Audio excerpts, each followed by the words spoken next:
We have here one of the players of Team Auto Pro, JB Maliwat. Pare, congratulations sa first win ninyo, no? Pare, ngayon nagsimula na yung Season 9 at nakita mo na yung team ninyo. Ano sa palagay mo, gumawa ba ng good job si J-Boy sa pag-pick ng mga players? Maganda yung team namin. Balanse lang, lahat naka-score, lahat may tiwala sa isa't isa. Yun, no?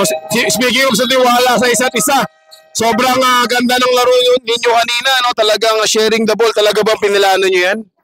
Nag-practice kami nung nakaraan kasi sa kala Jepoy. May secret practice kami. Last weekend. Grabe. Nagsimula pa lang ng season, competitive agad, secret practice, no? Pare, ito, no? Since nakapaglaro na kayo ng first game nyo at ito, pinapanood mo yung second game, anong assessment mo sa Team Auto Pro? Ano ang mararating nito sa Season 9? Day by day, hindi pa namin alam pero gagawin lang namin yung best namin hanggang umabot, kung hanggang saan kami aabot. Yun lang. Ito, marami nagtatanong nito, boss, no? Ilan daw ang masasaktan sa'yo this season? Kanina wala naman. So, hinihintay ko si Pedrano eh. Pag nakalaban ko sila, yun.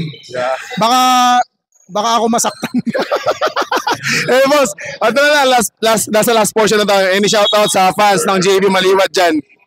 Shoutout sa pamilya ko dyan, sa US, sa Australia, sa Korea, sa Japan. Lahat ng pamilya namin dyan, salamat. Panoorin nyo lang yung live namin lagi. Supportahan nyo yung IBL. Thank you sa lahat. Peace. There we have it, JB Maliwat.